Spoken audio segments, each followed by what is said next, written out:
Sangha Vrind ki, Shri Prabhupada ki, Shri Nitai Mahaprasad ki, Shri Nityananda Supreme State ki.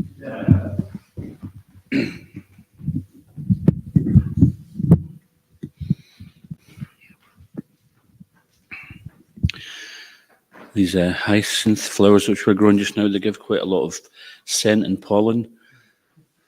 Some of the pujaris can barely work on the altar with it, but they're very fragrant. So we'll wear it for a little bit and see if it doesn't do a rise in. So from the folder, should I read something there? There's a little thing about Lord Nityananda. See what's written there. If it's anything that I'm going to say anyway, then I would just leave it. But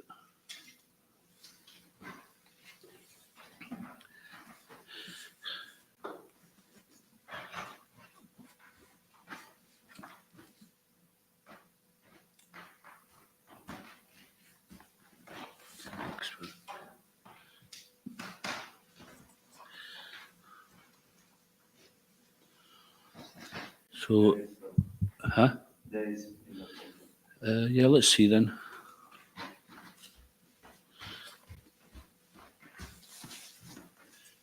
You can have that one. Okay, so we'll read a little bit from this, and there's a lot that can be said about Lord Nityananda, but there's just a brief thing here. Nityananda Trayodashi, the parents of Sri Nityananda Prabhu. Sri Nityananda Ram appeared in Ekachakra. His father was Hadai Pandit and his mother was Padmavati.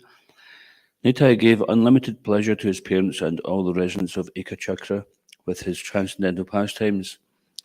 When Lord Nityananda was 12 years old, an unknown sannyasi came to spend the night at Hadai Pandit's house.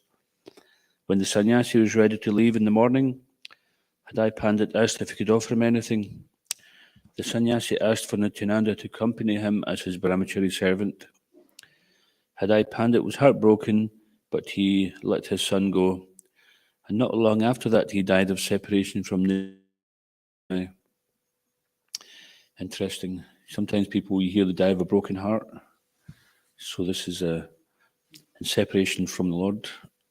It's described in the Nectar of Devotion as one of the ecstatic symptoms. You know, tears falling from the eyes like torrents of rain, hair standing on end, death. So it's not something you generally want to think, oh, I don't want that ecstatic symptom. But basically it's saying that the soul who was in that relationship with Lord Nityananda, praying as a father, then he was so much separated from Lord Nityananda that he couldn't maintain his life in that separation, and that's a sign of the love of God. Lord Nityananda toured the holy place of pilgrimage with the sannyasi, and after Lord Chaitanya appeared, he went to Navadvip to see the Lord. The two lords met in the house of Nandanacharya. Sri Nityananda also accompanied Mahaprabhu after he took sannyas and travelled with him to Jagannath Puri. Later on, Lord Gauranga's request, Nityananda Prabhu stayed in Bengal with some assistants and spread Lord Chaitanya's mission, the chanting of the Lord's holy names. Lord Nityananda is the Lord Balaram, Adi Guru, the original spiritual master. He is the greatest servant of the Lord, and thus he is the original teacher of service to the Lord. He is the Supreme Personality of Servitor Godhead. Sri Balaram serves Lord Krishna in all affairs of existence and knowledge, and Lord Nityananda Prabhu performs the same service to Lord Gauranga by constant association. Lord Nityananda has unlimited incarnations. He is said to be none different from Lord Sankarshan. When Lord Chaitanya's elder brother Vishwarup left home, he also entered the body of Lord Nityananda. In transcendental emotion, Lord Nityananda calls himself a servant of Lord Chaitanya. Sometimes he serves Lord Chaitanya as his guru, sometimes as his friend, and sometimes as his servant. It's an interesting point, because sometimes people mistakenly think that everybody's serving the guru, and the guru is just lapping up all the service and exploiting people, etc. This is because the experience people have of guru is limited to that. But the proper position of guru, actually, he's serving the disciples by giving them transcendental knowledge, by helping them become liberated from material clutches. And Prabhupada said that one who is the who's the bona fide student or the bona fide disciple now becomes the bona fide spiritual master. So you can't just appoint himself. Just like recently we were up north in Inverness, and one devotee friend was telling me that there's a couple of people up there who have a bit of a guru complex, and they basically appoint themselves as being guru, but it's just their speculation, their opinion. It's nothing qualified about it. And of course, Krishna explains in the Bhagavad Gita the qualification of gurus. First of all, they must come in succession, coming all the way from Krishna. And here, coming all the way from Adi Guru, or the original Guru, Lord Nityananda. Only by Lord Nityananda's mercy can one attain Lord Chaitanya and approach Radha Krishna. Does anybody know which bhajan this is from? Mm-hmm. Yeah, it's Radha Krishna, Braja Radha Krishna Pabhi. So if one thinks they can just go directly to Radha and Krishna without going through the proper channels, then they're mistaken. Only by getting the mercy of Lord Nityananda can one attain Lord Chaitanya and approach Radha and Krishna. The ocean of Lord Nityananda's glory is infinite and unfathomable. So we'll continue with the theme of Lord Nityananda's appearance. Has there been any verse selected for today?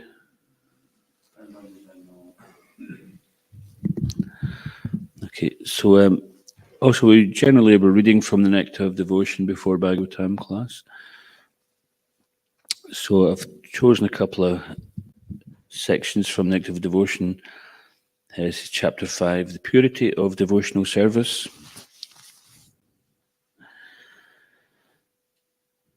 In the Middle Ages, after the disappearance of Lord Chaitanya's great associate, Lord Nityananda, a class of priestly persons claimed to be the descendants of Nityananda, calling themselves the Goswami caste.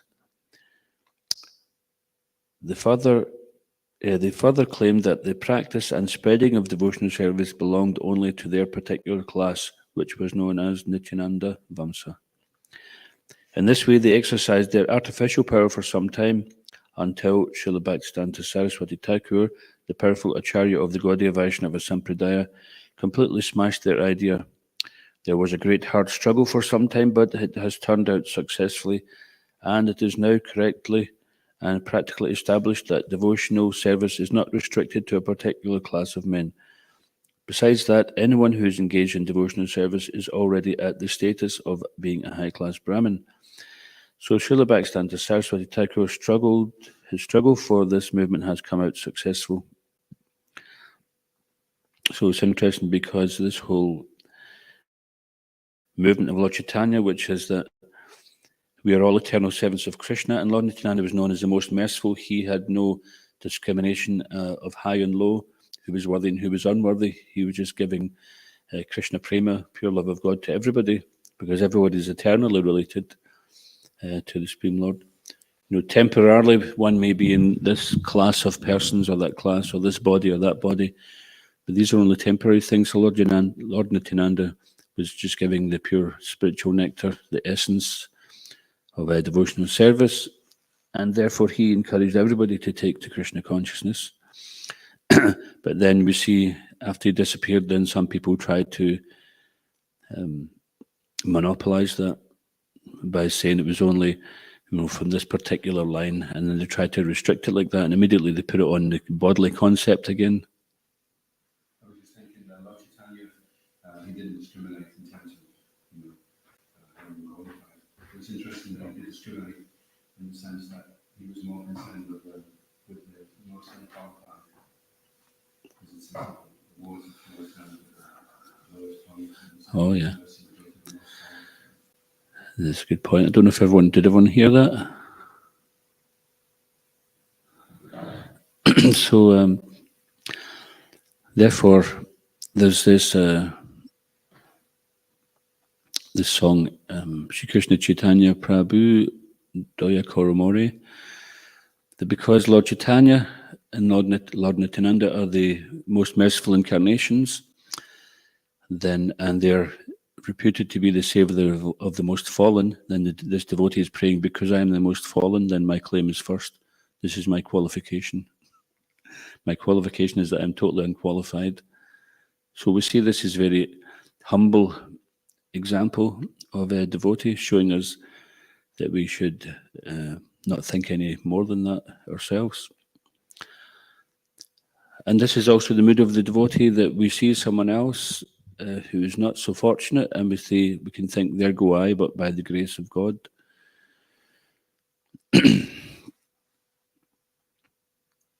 So just further to this,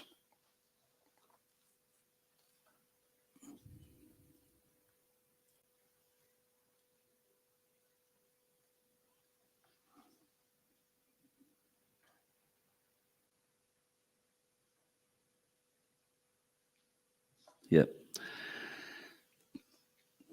So further to this, another example of Lord Nityananda being indiscriminate. Now, being indiscriminate doesn't mean to say that we don't discriminate between right and wrong. It means that we're not discriminating between who should get the mercy of Lord Chaitanya or Lord Nityananda. So this is regarding Chapter 9, further considerations of devotional principles, and this is on the subject of blasphemy. One should not tolerate blasphemy of the Lord or his devotees. In this connection, in the 10th canto, 7th chapter, verse 40 of Srimad Bhagavatam, Sukadeva Goswami tells Parikshit Maharaj, my dear king, if a person, after hearing blasphemous propaganda against the Lord and his devotees, does not go away from that place, he becomes bereft of all the effect of all pious activities. So that's very important to know.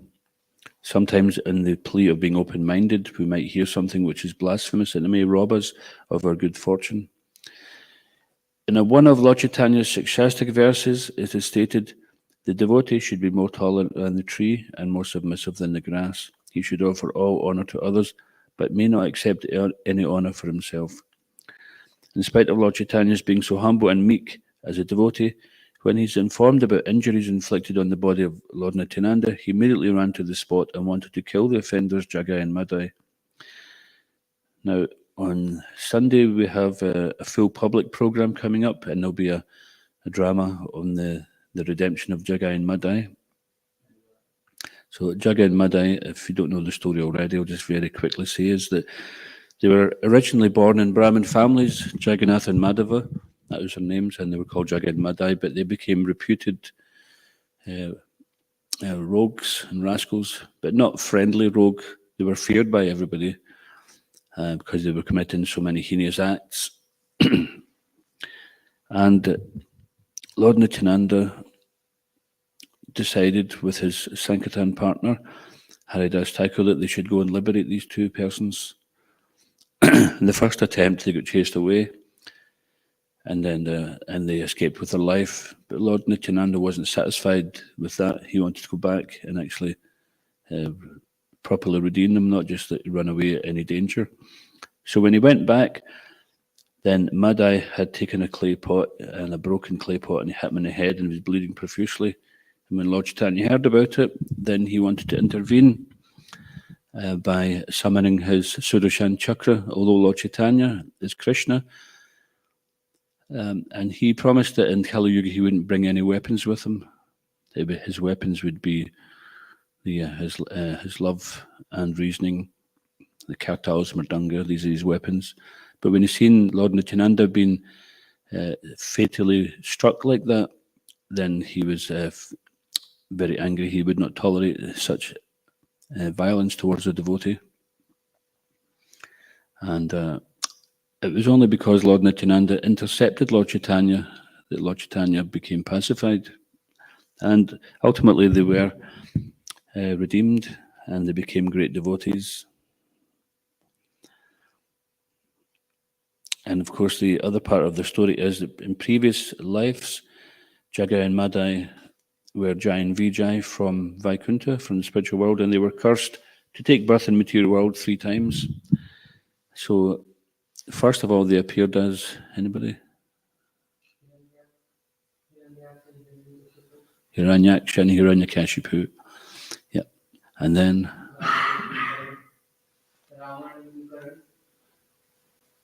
Ravan and Kumbhakarna, yeah, and then Shishupal and Dantavakra. that's right. So they already served their time. They did the 3 births as demons.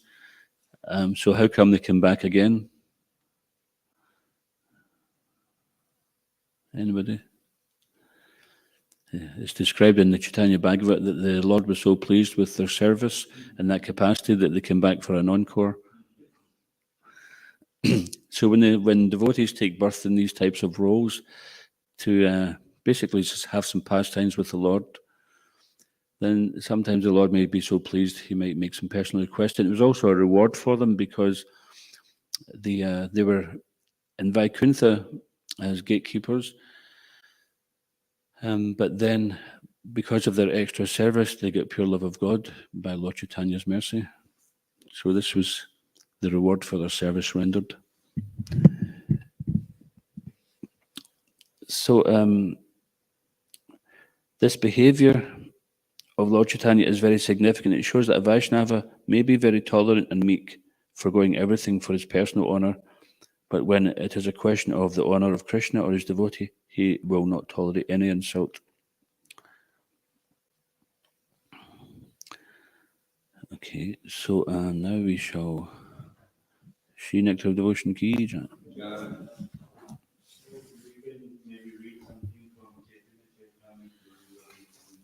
If you have a verse, I've got some things to speak about, but we could actually, we don't have, yeah, okay. I'll just choose a verse from Adi 1, Adi 5. Nice verses, but no purport.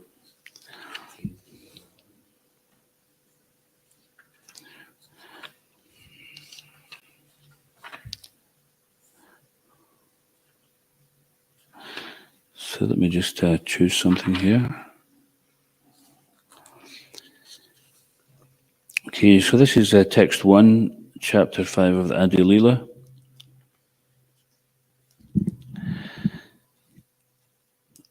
So I'll just go through the verse. Vande Nantad Bhutaishwaryam Shri Nityanandam Ishwaram Yechaya Tatswarupam Agi Napi Nirupyate. Let me offer my respectful obeisances to Lord Sri Nityananda, the Supreme Personality of Godhead, whose opulence is wonderful and unlimited. By his will, even a fool can understand his identity. So that gives us some hope. Jaya Jaya Sri Chaitanya Jaya Nityananda Jaya Dvaita Chandra Jaya Gaura Bhakta Vrinda. All glories to Sri Chaitanya Mahaprabhu, all glories to Nityananda, Lord Nityananda, all glories to Advaita Acharya, all glories to all the devotees of Lord Chaitanya Mahaprabhu. Hey Shat Sloki Kahila Krishna Chaitanya Mahima Pancha Sloki Kahi Nityananda Tattvasima.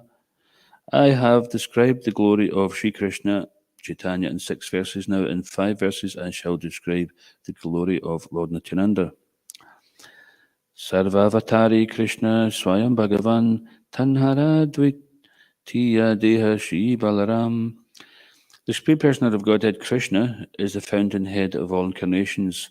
Lord Balaram is his second body. So this small purport here by Srila Prabhupada Ki Jai. Lord Sri Krishna, the absolute personality of Godhead, is the primeval Lord, the original form of Godhead, and his first expansion is Sri Balaram. The personality of Godhead can expand himself in innumerable forms. The Lord has unlimited potency. The forms that have unlimited potency are called Swamsa, and the forms that have limited potency, the living entities, that's us, are called Vibhinamsa. Eka e swarupa donhe bina matrakai adya kaya vyuha Krishna lila rasahai. These two are one and the same identity. They differ only in form. Lord Balaram is the first bodily expansion of Krishna, and he assists in Lord Krishna's transcendental pastimes. Purport. Balaram is a Swamsa expansion of the Lord, and therefore there is no difference in potency between Krishna and Balaram. The only difference is in their bodily structure. As the first expansion of Krishna, of Godhead, Balaram is the chief deity among the first quadruple forms, and he is the foremost assistant of Sri Krishna in his transcendental activities. So this is a couple of interesting points here. So elsewhere, we might read this soon. It says that there's no difference between Krishna and Balaram except for color. So what's the difference in color?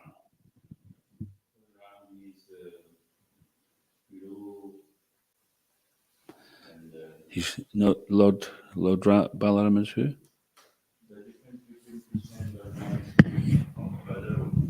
Yeah, so Balaram is white.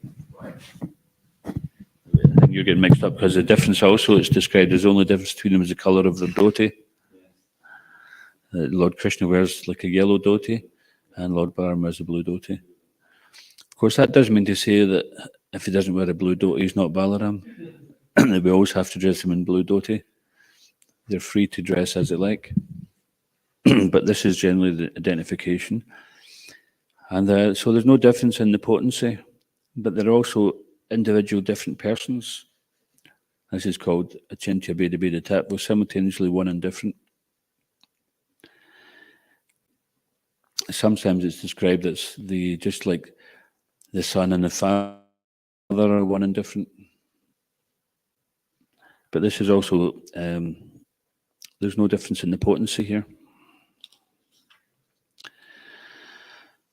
So that original Lord Krishna appeared in Navadvip as Lord Chaitanya, and Balaram appeared with him as Lord Nityananda. So that's the Bengali. Sai Krishna Navadvipa Sri Chaitanya Chandra, Sai Balarama Sangi Sri Nityananda. So interesting that word Sangi, because wherever Lord Krishna goes, Lord Balaram goes. So when Lord Krishna appears as Chaitanya Mahaprabhu 500 years ago, then Lord Balaram appears as Nityananda to accompany him. Just like Ram and Lakshman, Krishna Balaram, and Gaura Nitai. Sankarshana Karana Toya Sahi Garboda Shai Cha Payobdi Sahi Shishascha Yushyam Sakala Sasdanitya Nandakya Rama Sharanam Mamastu. May Sri Nityananda Ram be the object of my constant remembrance. Sankarshan, Sheshanag, and the Vishnus who lie in the Karna ocean, Garbha ocean, and ocean of milk are his splendid portions and the portions of his plenary portions. Purport.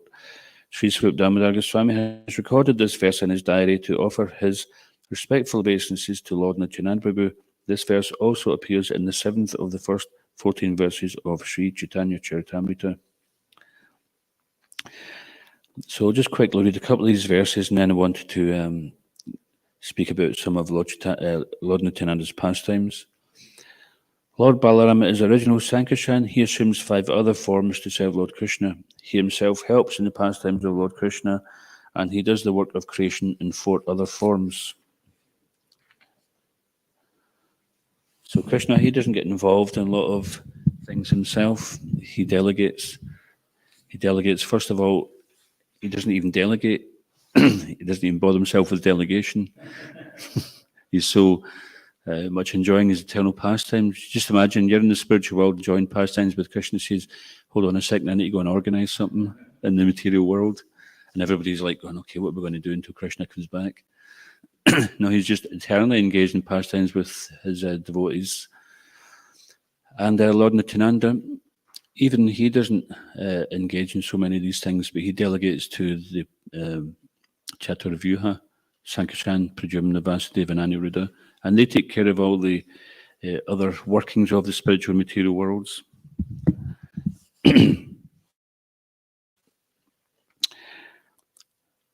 So, in all the forms, he tastes the transcendental bliss of serving Krishna. That same Balaram is Lord Nityananda, the companion of Lord Gaurasundar.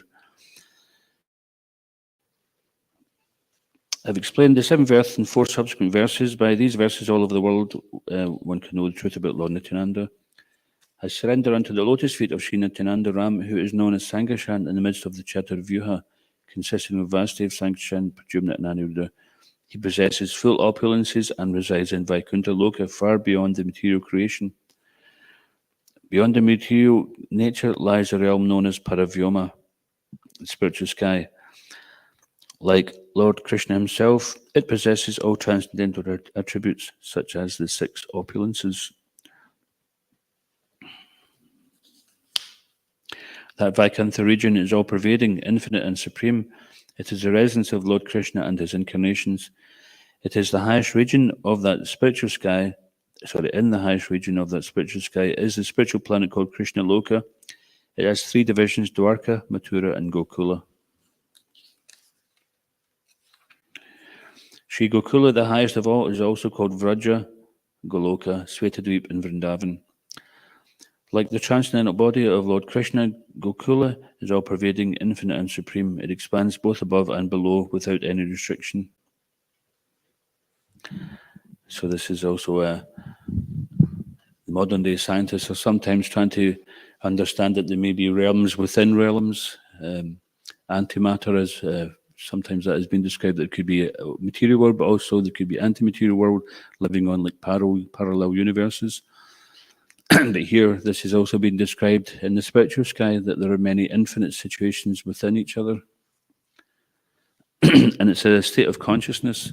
One cannot enter with a material vehicle, with material understanding. It's qualification through elevation of consciousness. That abode is manifested within the material world by the will of Lord Krishna. It is identical to the original Gokula. They are not two different bodies. The land there is touchstone, Chintamani, and the forests abound with desire trees. Material eyes see it as an ordinary place. So even if you go to Vrindavan, it's considered the Vrindavan in the material world, if it can even be said that, because Vrindavan is not in the material world. But to our external eyes, 90 miles south of Delhi is a village called Vrindavan, which is where Krishna appeared. So if one goes with material eyes, they might just see dust and buildings and material activities, but one has to see it with the spiritual eyes, which means to see it with the spiritual vision, or to see it with devotion, and that becomes revealed to one through devotional service. Prema netri dekitara swarupa prakash gopa gopi sangayanha krishnara vilas. But with the eyes of love of Godhead, one can see its real identity as the place where Lord Krishna performs his pastimes for the cowherd boys and cowherd girls. So here's a famous verse from the Brahma Samhita. Chintamani prakarasadma shukalpa vriksha lakshavriteshu shurabira bipalayantam lakshmi sahasra satasambrama sevyam manam govindamadi purisham tamam bhajami. I worship Govinda, the primeval Lord, the first progenitor who is tending cows, yielding all desires and abodes built with spiritual gems and surrounded by millions of purpose trees. He's always served with great reverence and affection by hundreds and thousands of goddesses of fortune. Purpose trees, that's an interesting thing, isn't it? What's the Sanskrit for purpose tree? Kalpavriksha. And that's been explained that in the material world, a tree can supply only the fruits that it can produce, and only in a certain quantity and only certain times of the year. But these kalpavrikshas are known as desire trees that they can produce any variety of fruit or any amount of fruit which one desires. And Prabhupada further explains that the devotees have no desire to be fulfilled. They're without personal desire. But still, because sometimes they have a desire to serve the Lord, then they may approach these desire trees for something that they can offer to the Lord. So this is what we've been trained to do, is to serve the Lord. And if we learn to serve without any personal desire, then we'll find ourselves in front of the desire trees, selecting things we can offer to Krishna. Lord Krishna manifests his forms in Mathura and Dwarka. He enjoys pastimes in various ways by expanding into quadruple forms. So here, Krishnadas Kaviraj goes on to explain about these different personalities and how they serve in different ways. And Shishiko Nitama Pashash Ki Jai. So, although his pastimes are his only characteristic functions, by his causeless mercy he performs one activity for the fallen souls. He delivers the fallen souls by offering the four kinds of liberation, Salokya, Samipya, Shasti, and Surapya. Those who attain Brahma Sayujya liberation cannot gain entrance into Vaikuntha. Their residence is outside the Vaikuntha planets. So there's different types of liberation, and this Sayujya liberation means it's called Brahma Sayujya, which means to enter into the Brahman. So this is like a formlessness. So sometimes people have this conception that this is called the Naiti philosophy. Na means not, iti means this. So the impersonalist philosophers, they think whatever spirit is, it must be different from matter, so it can't be this, it can't be that, it can't be this, can't be that. So it's a kind of negative type of philosophy, in that it's denying what it cannot be, but it's not stating what it can be. And the true Vedic philosophy is to say that something is not this, but it is this. So just like Tamaso ma jyotirgamaya, so come from the darkness, go to the light. Not just the negative thing, but what to do. And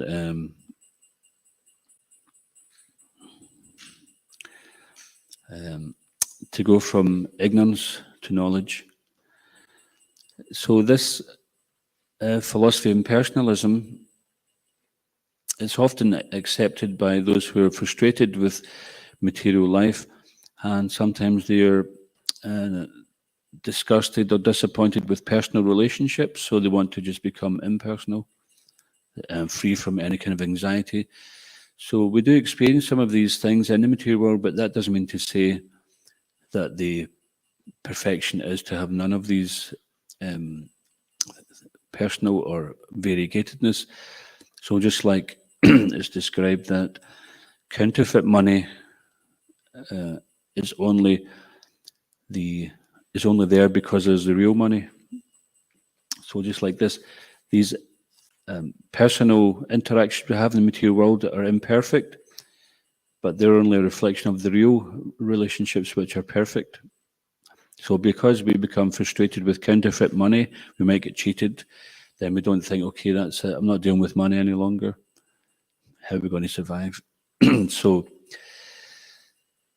therefore, because we may experience some frustration in the material world with material interactions, then we don't throw the baby out with the bathwater. That incense is terrible. Don't know where it came from. That's my opinion anyway. But I'm quite sensitive to those things. So this is mentioned that Lord Nityananda, he's actually concerns himself with liberating the living entities in different ways. But here is Lord Nityananda, then he is liberating them, giving them the highest liberation, which is pure love of Godhead. And he's serving Lord Chaitanya's purpose. So it's described that Lord Chaitanya descended as Mahavadanyaya avatar. Can anyone mention what that means?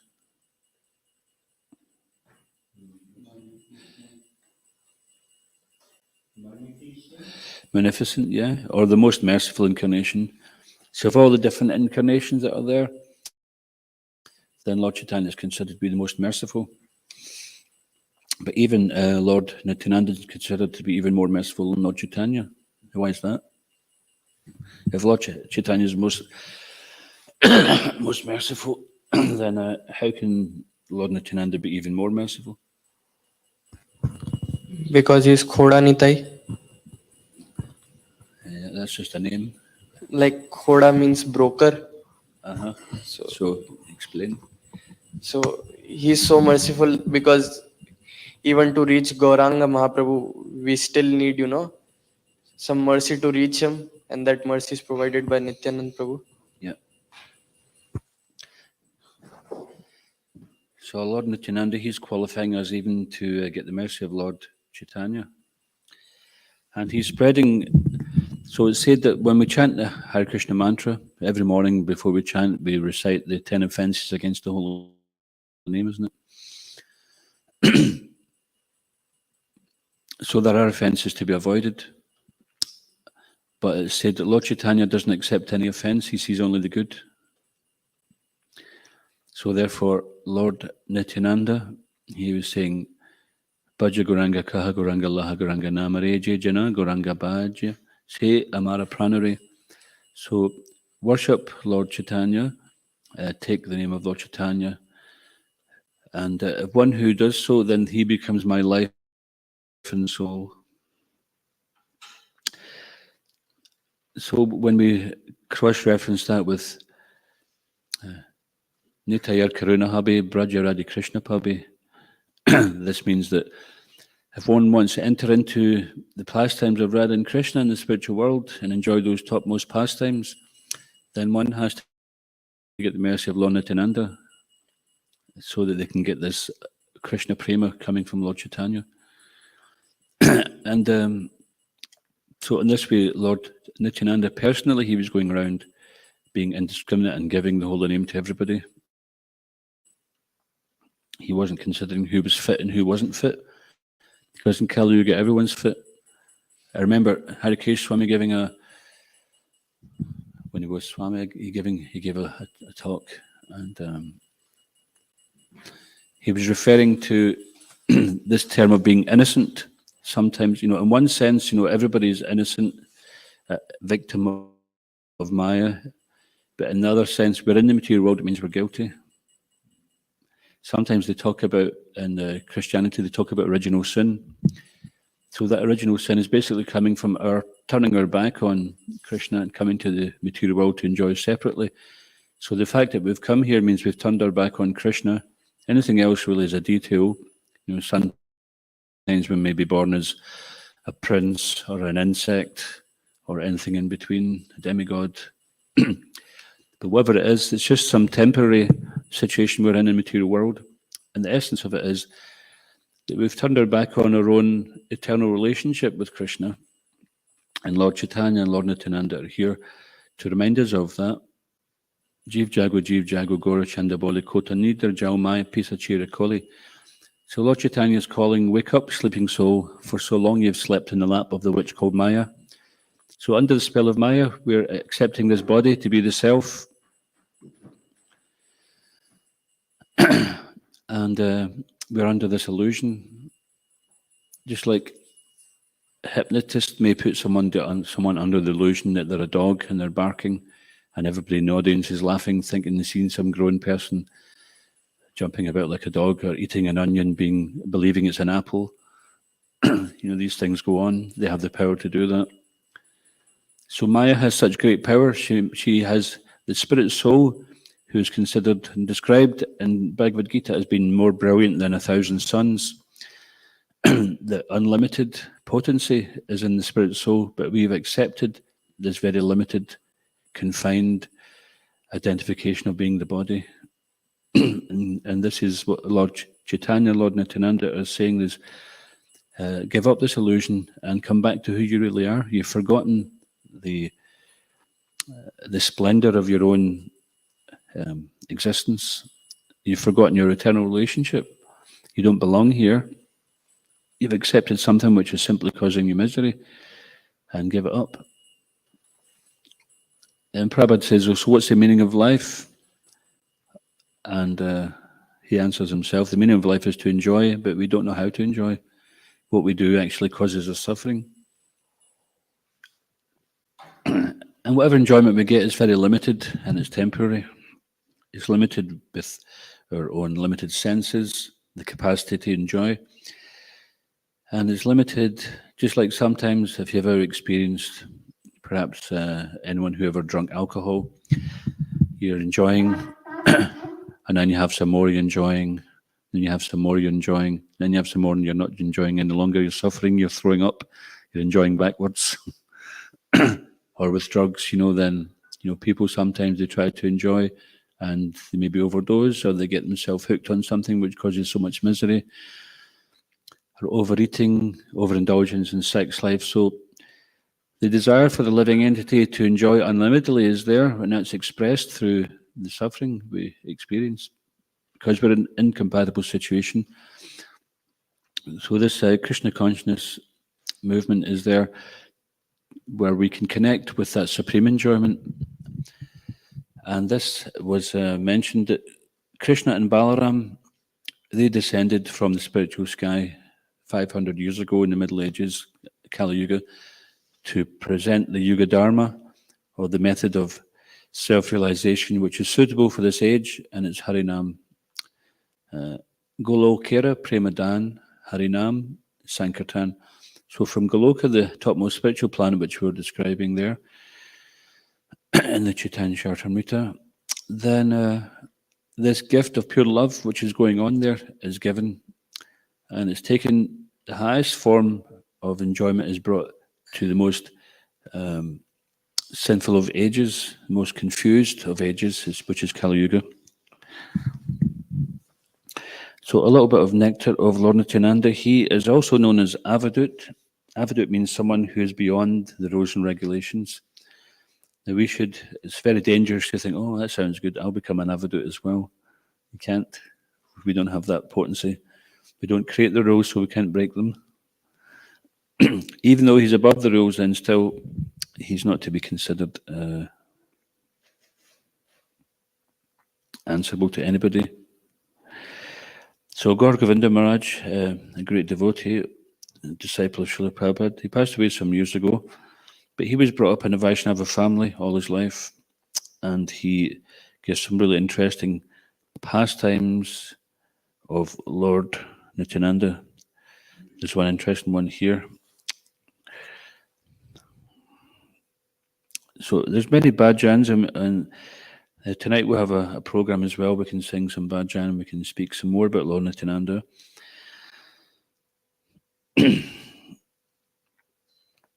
And on Sunday we'll also have an extended program. So let me just come to this here. So Lord Nityananda tells Sri Chaitanya Mahaprabhu, so Ai Bratar, this word Bratar is the origin of the word brother. Just like you see many Latin words which are anglicized, but the Latin was actually originating in Sanskrit, like Mata and Pita, Mater, Pater, mother, father, Bratar. This is also showing the original culture coming from Sanskrit. Aye Bratar Ninam, Kali Kalu Ninam, Kim Nu Bhavita, Tata Prayaschitam Rachaya Yad Anaya Sata Ime, Vrajanti Tvam Itam Saha Bhagavat Mantraya Tiyo, Bhaji Nityanandam Bhajan, Tarukandam Niravadi.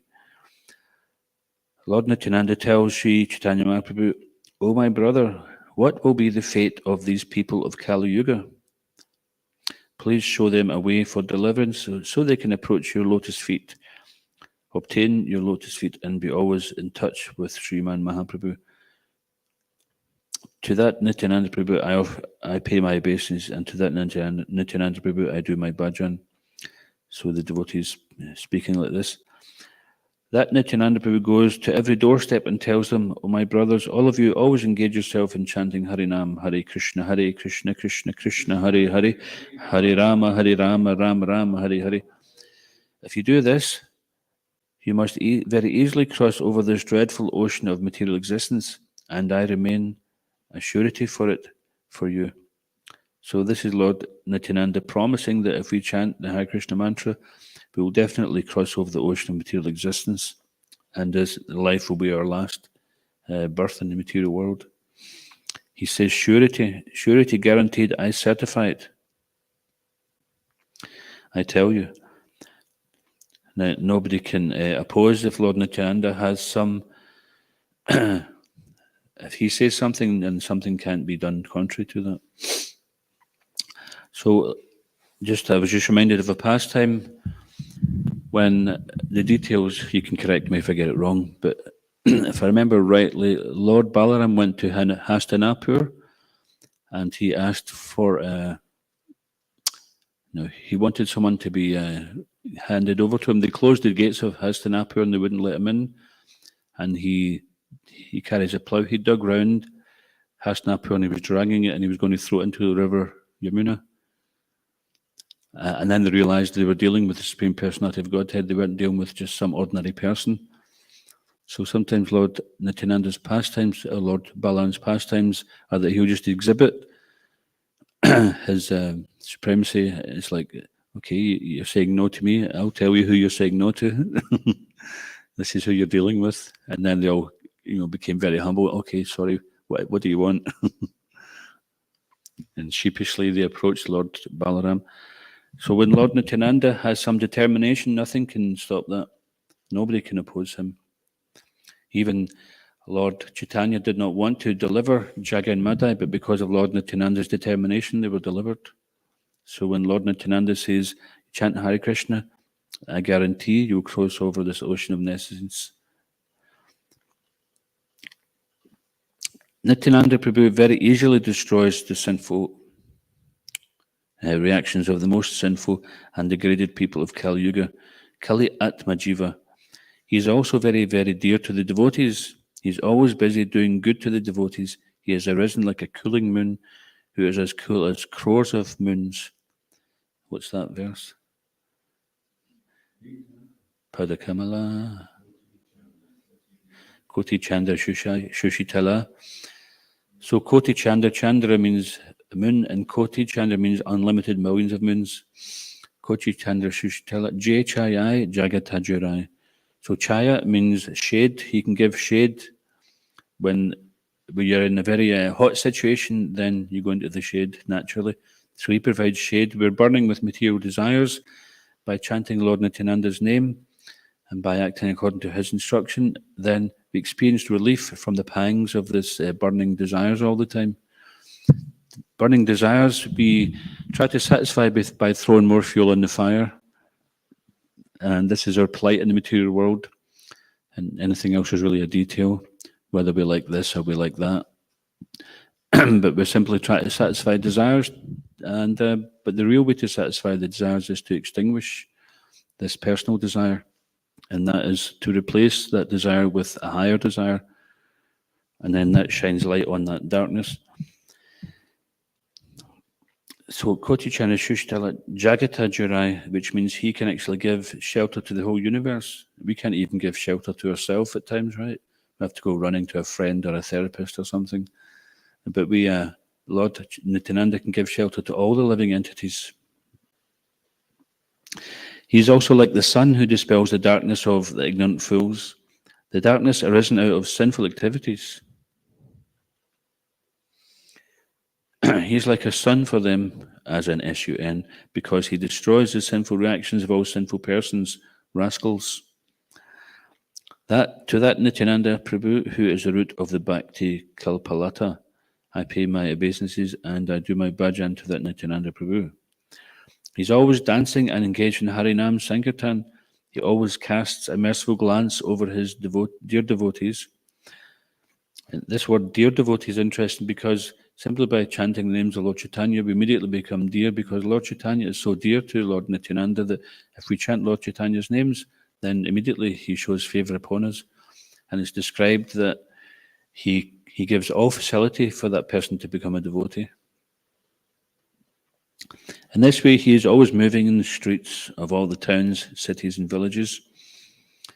So when you're out on the street chanting or giving out books, which is considered to be the big drum, chanting on the street with a drum, you can hear for some distance. But when you give out the books, then those books can have a far-reaching effect. So when we do that, we can understand that Lord Nityananda is actually noticing this, and he's giving us facility to become a devotee.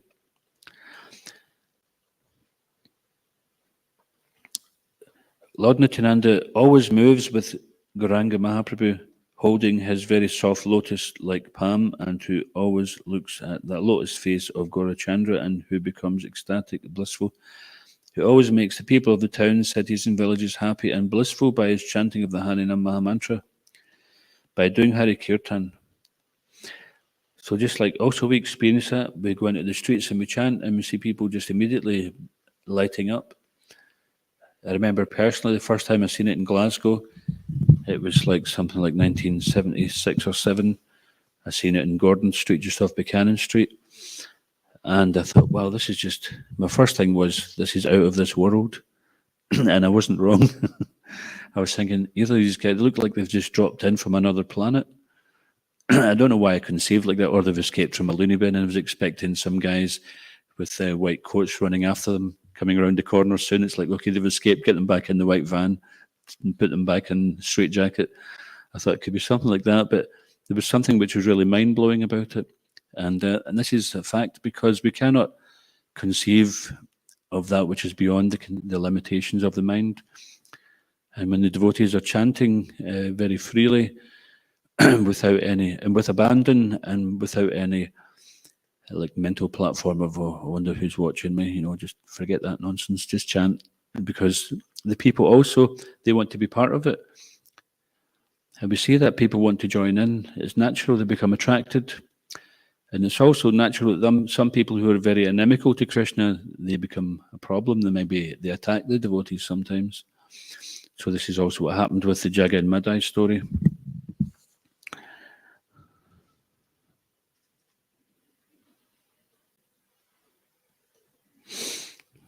So, okay, I want to read one nice pastime and then we'll stop here. Jai Shri Nityananda Prabhu Shri Nitai Chand. Okay, so this is a pastime. Nityananda and Banka Roy. Do you know this one? So Nityananda Prabhu's father's name was Sri Hadai Oja, and his mother's name was Padmavati. After Nityananda Prabhu, Padmavati gave birth to another son whom they called Banka Roy. The two brothers, Nityananda and Banka Roy, took birth in the village of Ekachakra. Close to that village flows the river, the Yamuna Nadi River. In their boyhood days, Nityananda and Banka Roy played with their friends on the bank of the river and performed various leelas there. Leela means pastime. Krishna Leela, Ram Leela. Banka means curved in 3 places, Tribanga. So Banka refers to Krishna. So this is a hint of what's coming. Rai to Radharani. So when both are combined, they are Banka Roy Garanga. Krishna and Radha combined as Garanga. That is the meaning of Banka Roy. So there was a big snake from Dwapar Yuga. So we're in Kali Yuga just now, and the previous age was called Dwapar Yuga, which was many thousands of years ago. The two brothers went to the village called Mayueshwara, which was the village of their maternal grandfather. Close to the village there was a jungle. Once, when these two brothers were about to enter that jungle, 2 villagers debarred them. Hey, don't go to that jungle. There's a very big poisonous snake that devours everyone who goes there. No one returns. Please don't go. Nityananda Prabhu did not listen to them, and they both entered that jungle. And sometimes maybe a little bit like Nityananda, we don't listen to good advice. The difference is Lord Nityananda has no fear of anything, whereas we can be in danger. That big poisonous snake was staying under a tamal tree, and as soon as these 2 brothers entered the jungle, it came out, raising its hood and hissing.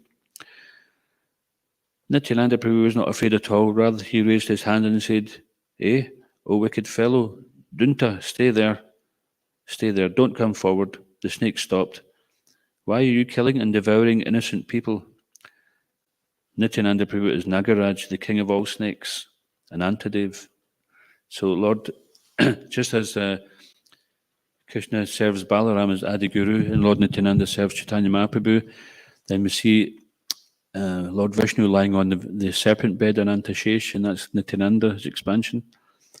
So this big poisonous snake was simply a small time compared to an Antashesh. So he told the snake to stop, and he stopped. Then he continued and asked, "Why are you doing this?" Then the snake related his history from Dwapar Yuga. So the Pandavas in Ekachakra, The Pandavas, the five Pandava brothers who were the friends of Krishna. So who are the five Pandavas? Anybody? Jainanda, do you know any of the Pandavas? Krishna, Arjuna, and You just here? Yep, that's the five Pandava brothers. They were all great friends of Krishna. So they were in exile and they were in Ekachaka. So this big snake said, in Dwapara Yuga, after staying in the house of Shelak, the Pandava brothers were wandering in disguise as Brahmins.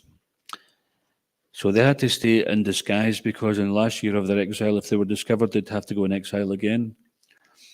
And there were so many attempts to kill them while in exile, they were invited to stay in this beautiful house, which was made of shellac, which is very flammable, and they tried to set it on fire and burn alive the Pandavas, but they escaped. So here it said, after staying in the house of Lak, the Pandavas were disguised as Brahmins, begging alms from village to village. This is the nature of the Brahmin. They're very poor, and they only accept what food they can get by begging. But they're not just a burden on society. The begging, or madhukari means a bee, madhu means honey, and it means the occupation of the bee is to go from one flower to another flower, just taking a little of the nectar. It doesn't take all from one flower and then the flower is finished. It takes a little and a little. So the Brahmins would take a little from every door, but their purpose really was to give knowledge, and the begging was simply a pretense, so they could actually go and get the opportunity to give out the knowledge.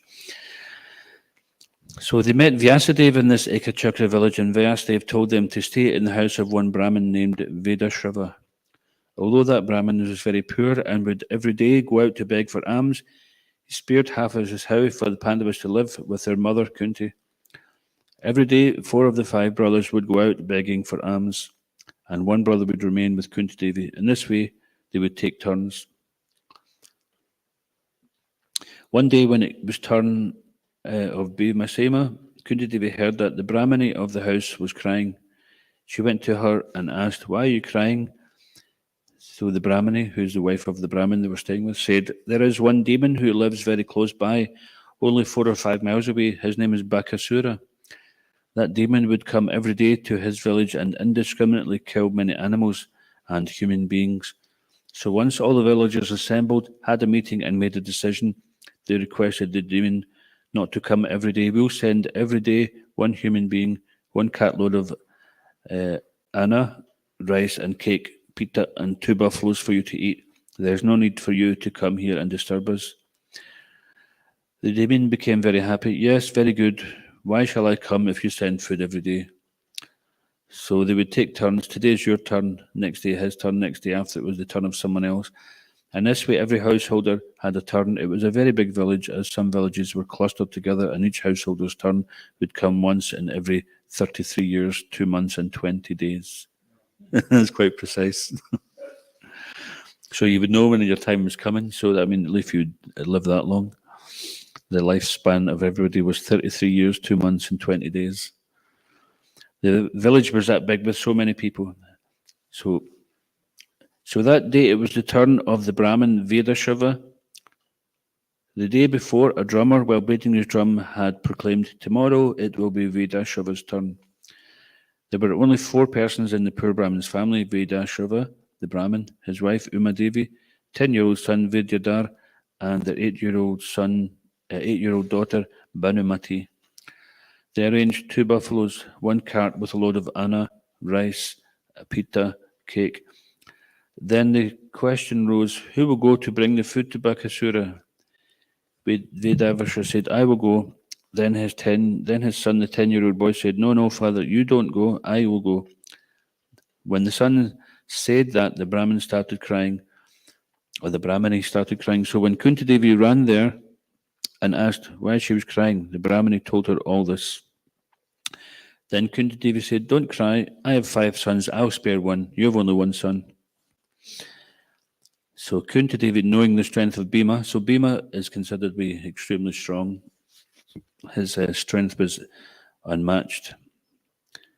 And he is the son of Vayu, the wind god, who's the brother of Hanuman. And Hanuman is also known for his strength. And of course, the wind is very strong. Like up here, sometimes we've had some devastation with the wind. The woodshed which you've worked in, so that end which has got the big doors on it, that whole wall came in one time. And before we built Gauranga Hall here, the whole roof came off. And it was a tin roof, and it just wound off like sardine tin. It just caught on one end, and it just wrapped itself, and the whole thing was off. So the wind is so powerful, who can oppose the wind? I'll send Bhima.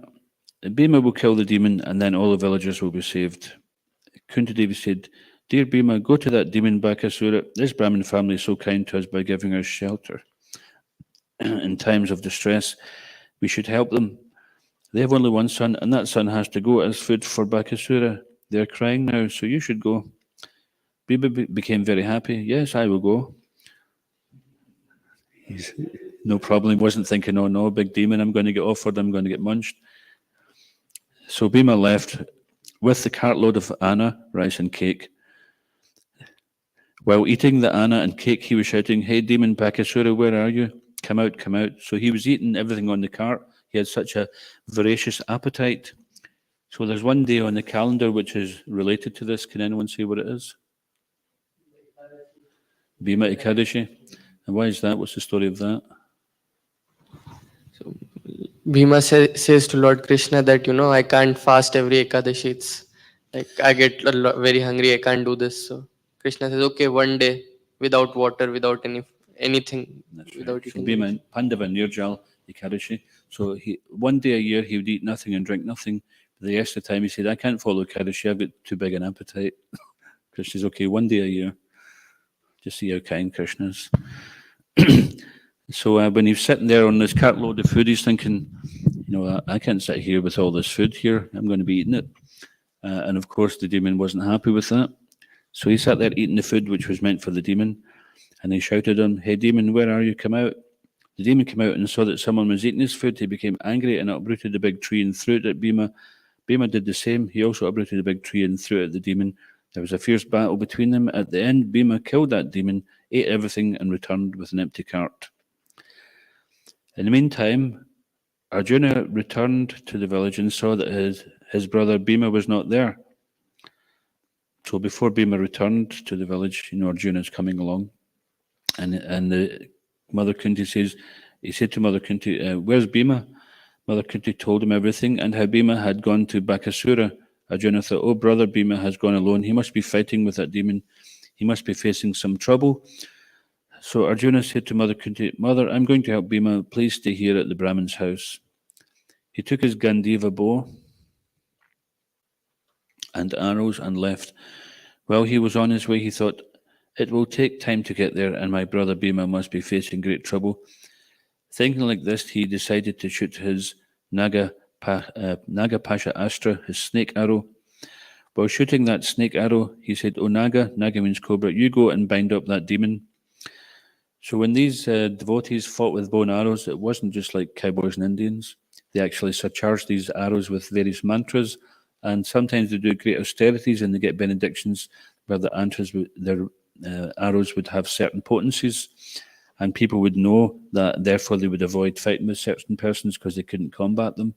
So he had one arrow which was called Nagapashastra, and she addressed this snake, Naga, cobra, "You go and bind up that demon." So sometimes we see that a snake will constrict somebody and they can't break free from it. So while he continued on his way, he met Bhima, who was coming back. And Bhima told him that the demon was already killed.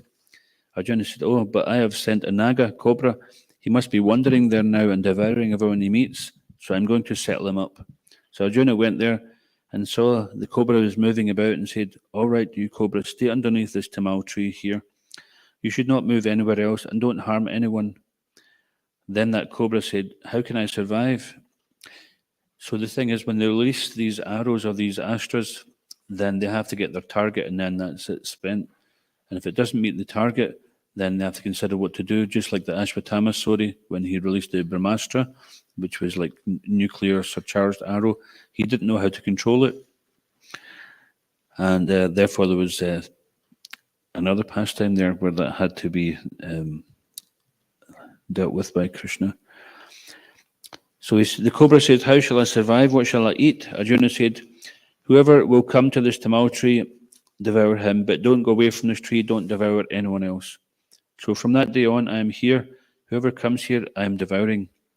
So that cobra related this story to Nityananda Prabhu. So going back to Lord Chaitanya and Lord Nityananda, or as we say, Banka, he and Lord Nityananda went to the village and they came across this big cobra, and Lord Nityananda asked him the story. So from that day I'm here, whoever comes here I'm devouring. So Nityananda Prabhu has only one earring. So Nityananda Prabhu then said to the cobra, "All right, stay here inside this hole, don't come out and don't devour anyone." He was devouring innocent human beings. The cobra said, "How can I survive? What shall I eat?"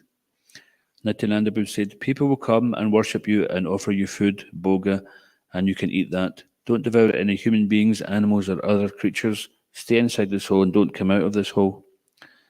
While saying this, Nityananda Prabhu took one of his golden earrings out of his ear and put it in the mouth of the hole. From that day, Nityananda Prabhu, or Balaram, has only one kundala, one earring, Eka kundala, not two. That earring has gradually turned into a big block of stone, and a very nice temple is built over it. It is a holy place now known as Kundala Tali or Kundala Damana, and many people are going there to offer worship and bhoga to that cobra snake. These are some of the childhood pastimes of Nityananda Prabhu, and there are so many more. And then there's another pastime which I think we'll leave till later on because it's getting on a bit. Any questions or comments?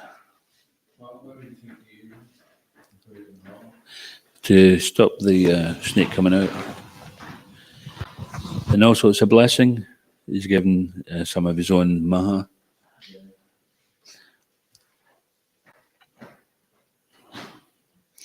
So I guess that's class finished. ISKCON Govinda ki, so Prabhupada ki, Shri Nitai Mahaprabhu ki, Shri Nityananda Rama ki, Nitai Gaur Premanande.